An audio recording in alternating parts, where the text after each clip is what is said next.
राम राम दोस्तों, मैं आपकी प्यारी दुलारी चुगल किशोरी। कैसे हैं आप लोग? पहले तो आपको अष्टमी की ढेर सारी बधाइयाँ। लेकिन अनुपमा में माँ ने तो ठान लिया है कि अब वो अनुज को दोबारा अनुपमा के पास नहीं जाने देगी। तो वहीं ये रिश्ता क्या कहलाता है में अक्षरा अपने बेटे की बीमारी के बारे में जानकर खुद को संभाल नहीं पाएगी। तो वहीं कुंडली भाग्य में पालकी को देखकर राजवीर मंत्रमुग्ध हो गया है। उसे पहली नज़र में ही लड़की भाग गई है। अब ये तो थी मोटा मोटी जानकारी, लेकिन पूरी जानकारी के लिए आपको रोज़ की तरह हमारा शो देखना होगा। तो चलिए जानते हैं कि आज किस किस के घर में क्या क्या होने वाला है। अनुपमा की जिंदगी में दोबारा ग्रहण लगाने के लिए माया की एंट्री हो चुकी है और अब तो खुद अनुज माया के पास पहुंच गया है। अब तो माया ये सुनहरा मौका हाथ से जाने नहीं देगी। उसने तो ठान लिया है कि वो अनुज को अपना बना कर रहेगी। अब किस्मत भी माया को खुला खुला मौका दे रही है, तो फायदा भी क्यों ना उठाए। हम तो अनुज के होश में आने का इंतजार कर रहे हैं, फिर पता चलेगा कि वो अनुपमा की याद उसे आएगी भी या नहीं। होता ये है कि वनराज सबको बताता है कि अनुपमा कहाँ है। वो कहता है कि अनुपमा मंदिर में है। अब वनराज कहता है कि अरे बापूजी, मैंने उससे कहा था, लेकिन उसने तो साफ साफ इनकार कर दिया। वो यहाँ आना ही नहीं चाहती है, तो मैं इसमें क्या करूँ।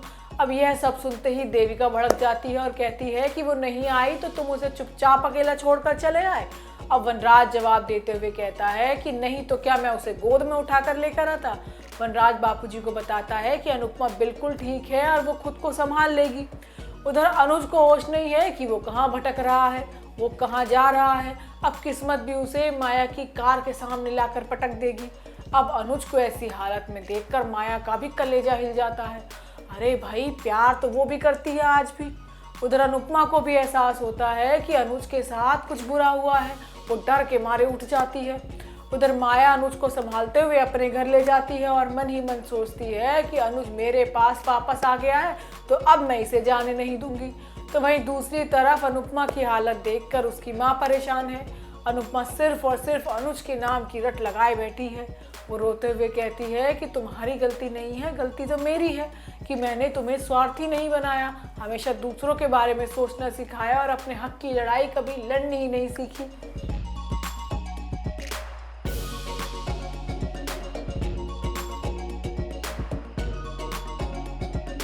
तो वहीं ये रिश्ता क्या कहलाता है में अबीर अस्पताल में है और उसकी हालत बहुत नाजुक बनी हुई है। अबीर की हालत का जिम्मेदार अक्षरा खुद को मान रही है और खुद को कोसते हुए कहती है कि उसे ध्यान रखना चाहिए था। अक्षरा कहती है कि ये सब उसकी लापरवाही की वजह से हुआ है। मेरी गलती की वजह से मुझे पता होता तो मैं उसे खेलने नहीं देती और उसका ध्यान रखती। अक्षु अभिनव से कहती है कि मेरा यकीन कीजिए कि अपने बच्चे का मैं कभी बुरा नहीं चाहूँगी। मैं तो ये सब उसकी खुशी के लिए करना चाहती थी, क्योंकि उसका बहुत मन था मैच खेलने का, लेकिन मुझे नहीं पता था कि मेरा फैसला गलत साबित होगा। तभी अभिनव अक्षु को संभालता है और कहता है कि इस वक्त हमें हिम्मत रखनी है, कमज़ोर नहीं पड़ना है। उधर अक्षु भगवान के सामने जाकर भजन गाती है। अब ये सुनते ही अभिनव हैरान हो जाता है कि अक्षु गा रही है। अभिनव भी जाकर भगवान के सामने हाथ जोड़ता है और अबीर के लिए प्रार्थना करता है। इधर अभिमन्यु को परेशान देखकर आरोही उससे पूछती है कि क्या हुआ। तभी अभिमन्यु आरोही से कहता है कि अबीर हॉस्पिटल में है। तो आरोही उसे बताती है कि क्या अबीर हॉस्पिटल में है, लेकिन अभी मेरे बड़ी पापा से बात हुई तो उन्होंने बताया कि अभिनव जी कह रहे थे कि अबीर फुटबॉल मैच जीत गया है और बहुत थक गया है तो सो गया होगा। तो वहीं दूसरी तरफ नर्स गलती से अक्षरा को बताती है कि उसके बच्चे को बचाया नहीं जा सका। अब ये सुनकर दोनों के तो होश उड़ जाते हैं, लेकिन वो बच्चा तो किसी और का होता है। आने वाले एपिसोड में देखने को मिलेगा कि अबीर खतरे से बाहर हो जाएगा, जिसके बाद अक्षरा अभिनव उससे मुलाकात करेंगे। अब इस दौरान अबीर खुद को अपने माता पिता के सामने ठीक बताता है।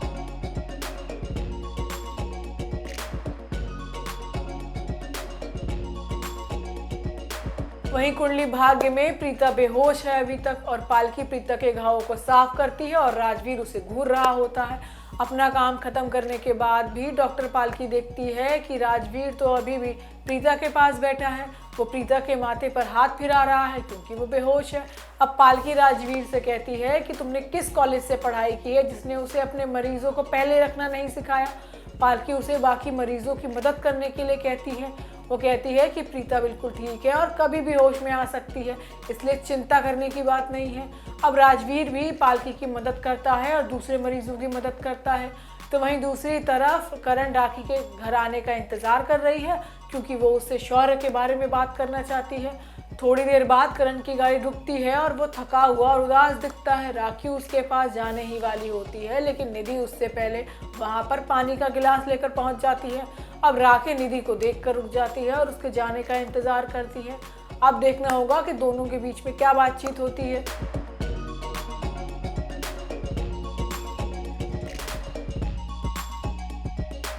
वहीं गुम है किसी के प्यार में कल आपने देखा कि पत्रलेखा कोर्ट रूम में सई पर घिनौने इल्जाम लगाती है कि सई विराट के साथ साथ वीनू को भी उससे अलग करना चाहती है। इसके साथ ही वो सई को डॉक्टरी पर कलंक भी करार कर देती है। आज सत्या कोर्ट में पाकी से पूछता है कि सई उसे कैसे इंसान लगती है। अब नफरत की आग में पाकी सारी भड़ास कोर्ट रूम में निकाल देती है और कहती है कि सई उसे बहुत बुरी लगती है और सई ने उसका घर तोड़ने की कोशिश की। पाकी यह तक बोल देती है कि अगर सई मेरा परिवार छीनेगी तो मैं भी उसका सब कुछ छीन लूंगी। अब डॉक्टर सत्या इसी बात का फायदा उठाकर पाकी द्वारा लगाए गए सारे आरोपों को झूठा साबित कर देता है।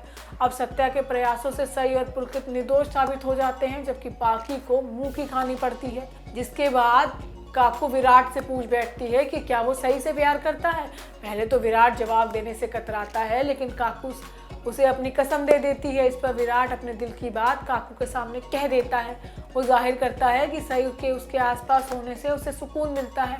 अब आगे आने वाले एपिसोड में पाकी विराट से नई जिंदगी की शुरुआत करने के लिए कहेगी, लेकिन विराट उसे बताएगा कि वह पाकी के साथ नहीं बल्कि सई के साथ नई जिंदगी शुरू करना चाहता है।